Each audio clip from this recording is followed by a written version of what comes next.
បាទសូមអរគុណគ្រប់ជំរាបសួរឯកឧត្តមលោកស្រីនិងកញ្ញាជាពិសេសអតិថិជនរបស់ក្រុមហ៊ុនឆ្នោត Camloto ទាំងអស់ជាទីគោរពបើជួបគ្នាសាជាថ្មីសម្រាប់ការចេញលទ្ធផលឆ្នោតរបស់ក្រុមហ៊ុនឆ្នោត Camloto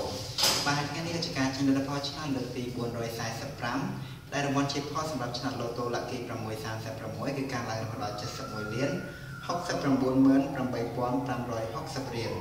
បាទលើនេះកុំឲ្យខាតពេលយូរយើងចាប់ដើមចេញលទ្ធផលតែម្ដងជាដំបូងគឺយើងធ្វើការចេញលទ្ធផលឆ្នោត Friday បាទសូមត្រៀម1 2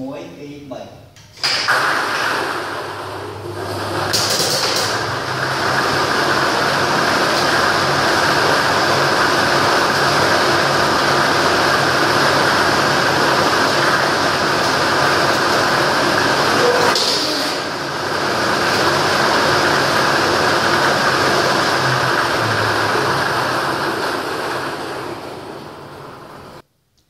ាទលើនេះលទ្ធផលឆ្នោត Friday បានចេញមកហើយដូច្នេះខ្ញុំសូមធ្វើការប្រកាសលទ្ធផលតែម្ដង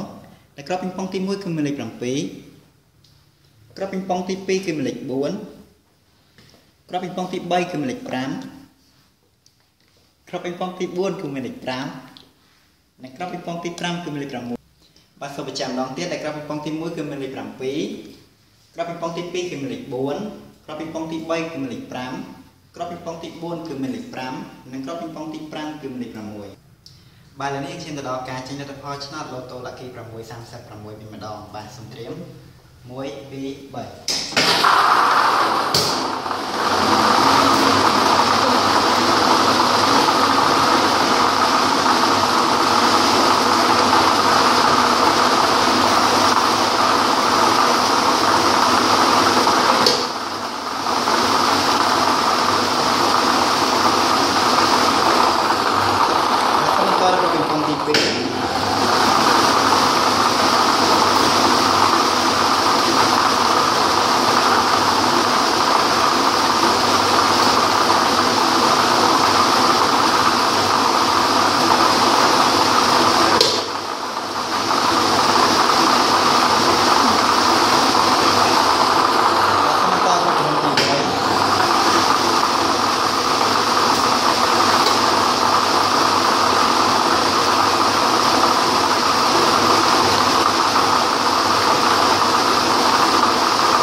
បាទឥឡូវនេះលទ្ធផលឆ្នោត Lotto Lucky 636បានចេញមកហើយដូច្នេះខ្ញុំសូមធ្វើការប្រកាសលទ្ធផលតែម្ដងដែលក្របពីងប៉ុងទី1គឺមានលេខ22ក្របពីងប៉ុងទី2គឺមានលេខ5ក្របពីងប៉ុងទី3គឺមានលេខ20ក្របពីងប៉ុងទី4គឺមានលេខ18ក្របពីងប៉ុងទី5គឺមានលេខ17និងក្របពីងប៉ុងទី6គឺមានលេខ12បាទសូមបញ្ជាក់ម្ដងទៀតដែលក្របពីងប៉ុងទី1គឺមានលេខ22លេខ5លេខ20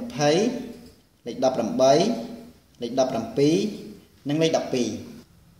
បាទឥឡូវនេះការចេញលទ្ធផលឆ្នោតរបស់ក្រុមហ៊ុនឆ្នោត Camloto ក៏ដល់ទីបញ្ចប់អរគុណសម្រាប់ការតាមដានទស្សនានៃការចេញលទ្ធផលថ្ងៃនេះជាចុងក្រោយសូមជូនពរអតិថិជនទាំងអស់សូមជួបប្រទះតែសេចក្តីសុខសេចក្តីចម្រើនរកទទួលទានមិនបានគ្រប់ក្រុមគ្រួសារពេលនេះសូមអរគុណសូមជម្រាបលា